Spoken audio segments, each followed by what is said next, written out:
여러분, 요즘 뉴스만 켜면 마음이 덜컥 내려앉지요.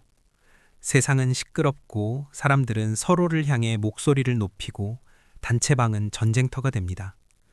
그런데 오늘 한 문장만 붙잡고 시작해 보겠습니다. 본래 아무 일도 일어나지 않았다. 이 말이 현실 도피처럼 들릴 수 있습니다. 하지만 이건 세상에 사건이 없다는 뜻이 아니라 사건이 일어나도 본질 자리는 손상되지 않는다는 뜻입니다. 1번. 하늘의 달은 늘 그대로. 옛날 옛적 나라가 크게 뒤숭숭하던 때가 있었습니다. 조정에서는 이쪽이 옳다, 저쪽이 옳다, 말이 부딪히고 장터에서는 소문이 소문을 낳아 하루가 멀다 하고 싸움이 벌어졌지요. 그때마다 백성들은 말했습니다. 세상이 끝장났어. 이제 큰일 났다. 그런데 이상하게도 그 소란 속에서도 하늘의 달은 늘 그대로 떠 있었습니다. 2번. 거울을 깨려는 사람들. 한 마을에 아주 큰 거울이 하나 있었습니다. 사람들은 그 거울에 자기 얼굴을 비추며 단장도 하고 기분도 살피곤 했죠. 어느 날 거울 속에 검은 구름이 비쳤습니다. 누군가가 소리쳤습니다. 거울이 망가졌다. 거울이 더러워졌어. 그러자 마을 사람들이 달려들어 거울을 닦기 시작했습니다. 한 사람은 헝겊으로 닦고 또 한 사람은 소금으로 문지르고 더 급한 사람은 몽둥이를 들고 외쳤습니다. 이놈의 검은 구름을 없애려면 거울을 깨버려야 해. 그때 지나가던 노인이 말했습니다. 거울 속 검은 건 거울이 아니라 하늘에 낀 구름이란다. 거울은 본래 깨끗해. 구름이 지나가면 맑은 하늘이 다시 비치겠지. 사람들은 그제야 멈칫했습니다. 여기서 거울은 무엇일까요? 바로 공자리, 법신, 생명의식입니다. 구름은 무엇일까요? 생각, 감정, 느낌, 오온입니다.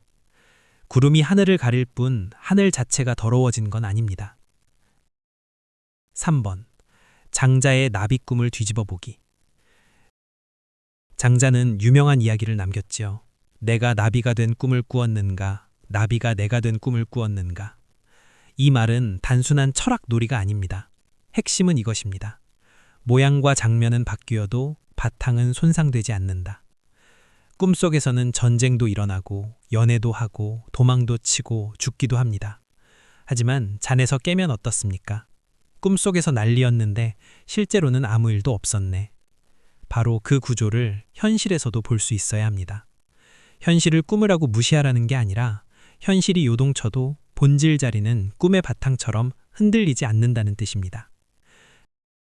4번. 임금의 금잔과 나무 그릇. 옛날에 어떤 임금이 있었습니다. 임금은 밥을 금으로 된 잔에 담아 먹었습니다. 어느 날 신하가 물었습니다. 전하, 금잔에 담으면 밥맛이 더 좋습니까? 임금이 웃으며 말했죠. 밥은 밥이고 금은 금이다. 그릇이 바뀐다고 밥의 본질이 바뀌겠느냐. 그 순간 옆에서 밥 짓던 늙은 상궁이 조용히 한마디 합니다. 전하, 그렇다면 생각과 감정이라는 그릇이 바뀐다고 전하의 본래 자리가 바뀌겠습니까? 임금은 그 자리에서 숟가락을 내려놓았다고 합니다. 이게 무슨 말일까요? 오늘은 분노라는 그릇, 내일은 두려움이라는 그릇, 모레는 우울이라는 그릇에 삶이 담겨 보일 뿐 자리 자체는 그릇이 아닙니다. 그릇에 담기는 내용과 아닙니다. 5번. 개 2마리와 뼈다귀 전쟁. 어느 날 개 2마리가 뼈다귀 하나를 두고 싸웠습니다. 한 마리는 이 뼈는 내 거야. 아니야, 내 거야. 둘은 으르렁대며 물고 늘어졌지요. 그 모습을 보던 사냥꾼이 웃었습니다.